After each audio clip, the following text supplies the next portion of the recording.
Hi, I'm Melissa, and I am here to tell you about my spiritual awakening. My spiritual awakening began before I knew it did, but I'm going to start at the point where I knew something was happening.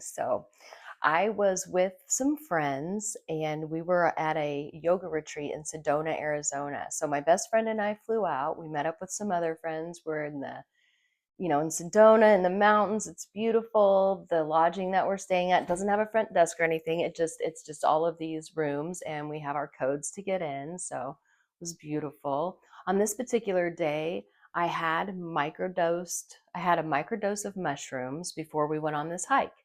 Took the microdose, went on the hike. I couldn't feel anything. Like I could not feel it affecting me at all. It was subperceptual.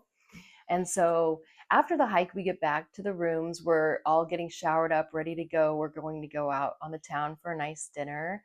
And all of a sudden, I'm just getting out of the shower and I hear all this commotion. And so I put my towel on me and I go and I look out the window and I see this minivan and I see this woman screaming, "Help, help." And then all these ladies, that I'm with are running down there. On this vacation, there were three that were nurses. And apparently, the van had pulled in. The driver was a 20-something-year-old woman whose mom she had just picked up from the hospital from having, I believe it was knee replacement surgery. And they had given her a dose of pain meds before she left. This woman was in cardiac arrest. So the nurses pulled her out of the vehicle, laid her down on the ground.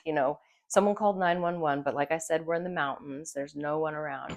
So these women start doing CPR, and I hurry up and get my clothes on, and I run down there because I had just done a CPR, class that you renew your whatever, like a refresher course. And so I thought, ooh, I'll help, and I run down there and I get close to her and I see that her skin is blue and that her lips are purple. And something snapped inside of me. I'm not sure what it was. When I look back now, I think it was that I saw my brother's body after his death before he was dressed for his coffin. And the coloring was very similar. And so I feel like I really didn't grieve his death like I needed to. A lot of times, if something would remind me of it, I would push it down or I would turn it off. Like if a song came on the radio, I would turn it off because it would make me cry. And I just didn't want to cry all the time. He took his own life. So it was a, tragic death that I tried to prevent. I had heard that he'd been thinking about it. So I tried to get a hold of him before, wasn't able to. Just a sad deal. So anyway, we're in Arizona. I run away from this woman and I start crying like I've never cried before. Tears just would not stop falling. They just kept falling and falling and falling. I was gasping and heaving and gasping and heaving. I was just distraught. Anyway, the ambulance finally arrives. The woman lives. She's alive to this day. So proud of those women that I was with. They're awesome and they saved this woman's life. Not very many people live when they're given CPR, especially out in the wild like that. So awesome. Anyway, so we went out to eat that night. And even while we were sitting there eating dinner, I couldn't stop crying. Tears just kept falling, falling, falling, falling, falling. Just couldn't stop. And I think now what it was, when I was young, my dad was very abusive to my older brother and I. And a lot of times after the abuse, he would, he would beat my ass with a belt, my bare ass. I kind of want to ask him now, did you do a bear so it would hurt more or so that you could see the welts rise up? Like what part of it made you feel better? I don't know. That's neither here nor there. Anyway, I always stuffed my feelings down. He'd say, "If you cry, I'm going to give you something else to cry about." And so I had to try to stuff my tears. I couldn't cry. I had to hold it all inside, hold it all inside, hold it all inside.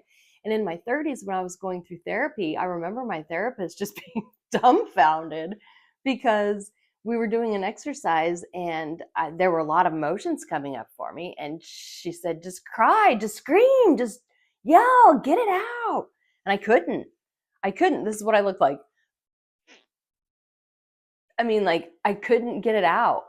My tears would fall, but I couldn't get any emotion out. It wouldn't come out. I couldn't let it out. I couldn't scream. I didn't want to scream. And I told her that. I was like, I'm not mad. I'm sad. I'm not mad. I'm sad. And I guess there was probably a lot of anger there. But at that point in time, I wasn't able to recognize that and do anything about it. So anyway, I think that's why the tears came. And, Sedona, Arizona, I haven't been back since. I want to go back so much because I know there's a lot more. They're on ley lines. It's a very energetic place in the world. And I definitely want to go back. So that was kind of how it all started. And then from that point, one of the ladies who was on the trip, she was actually one of the nurses that saved the woman. She became my best friend. And she has taught me so much about just all kinds of things. I started watching all kinds of videos. I started listening to, Joe Dispenza was huge in making me understand what all of this is about and how we do have more control over our lives than we think. We just need to learn how to get in touch with our subconscious. And, once I started learning about the subconscious, then it just led me down a whole bunch of other rabbit holes. But this spiritual awakening is the best thing that's ever happened to me. I love the place that I'm in. I love the way that I feel. I love the things that I'm teaching my kids, even though they don't understand it yet. I think at some point that they will. I've got a set of singing bowls. I've got tuning forks.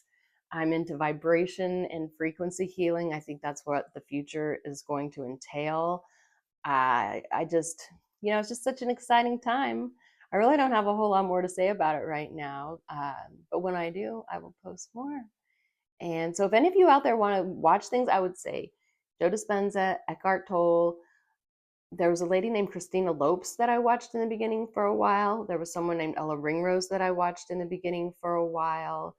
Now I focus on, there's a tarot card reader called Sacred Knowledge Tarot. I mean, even going through a spiritual awakening, that's something that's been a little hard for me to believe in, reading tarot. But this woman, I tell you, her name is Ria, and she is amazing. And even if she's wrong about every single thing she says, just the way that she says it, the wording that she uses, she's just so uplifting and positive. And I highly suggest everybody tune into her. She doesn't do just horoscope readings. She also does like general readings for people. And I wouldn't even be here making this video right now if it wasn't for her. I feel like she's helped given me the confidence and the, just by the things that she says, the cards that she reads have just really helped me move forward in life. So I think you should check her out. I think I'll even tag her in this. All right. Have a great day.